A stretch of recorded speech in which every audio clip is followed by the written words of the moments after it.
Hi, I'm Joni Courtney from EmployBridge, and I'm here today with Frank Britt, the Chief Executive Officer at Penn Foster. Frank, thanks for joining me today. Thank you for having me. We know today that even in the United States, there's 7.5 million open jobs, and there's only 5.9 million unemployed people.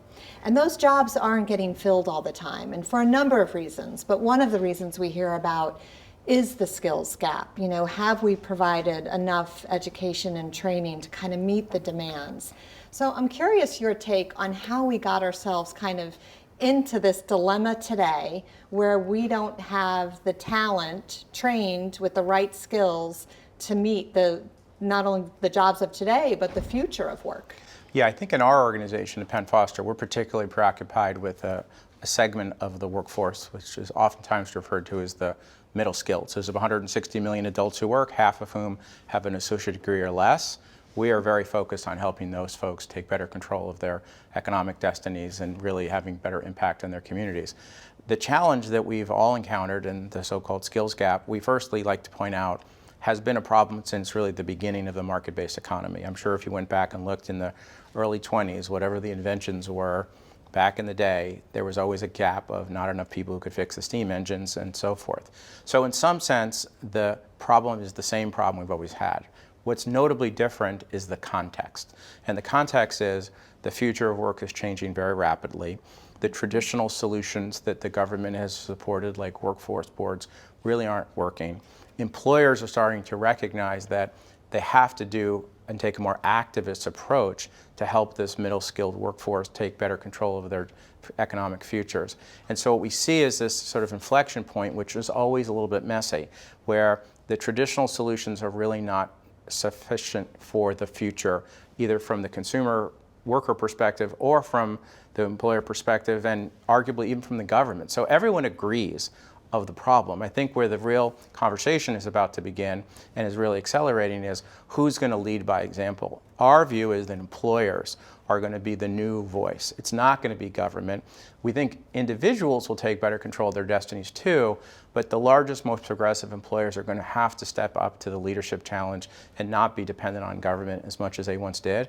And the good news is leading companies, whether it be EmployBridge, Amazon, Walmart, Lowe's, and others, are all finding their way to making an impact on that middle skilled. And I think when history is written, that will be the force that really changed the conversation so that the skills gap of the future will look a very different way than it does today.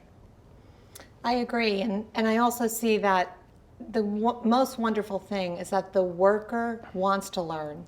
And they are wanting to, engage with online platforms and education and training. They want the skills to improve their, not only their experience and ability to get another job or make more money, but really to improve their life. And that's what this was all about for us at EmployBridge, was really creating that Better Work-Life Academy so that we could help our temporary associates with having access so that they could have a better life. Yeah, I mean, I don't think there's any doubt if you study the labor markets, particularly the staffing sector, that EmployBridge has broken out at this point regarding really not just the rhetoric, but the actual action that says we fundamentally do care about your futures and that we are going to underwrite aspects of your ability to take control of your own destiny.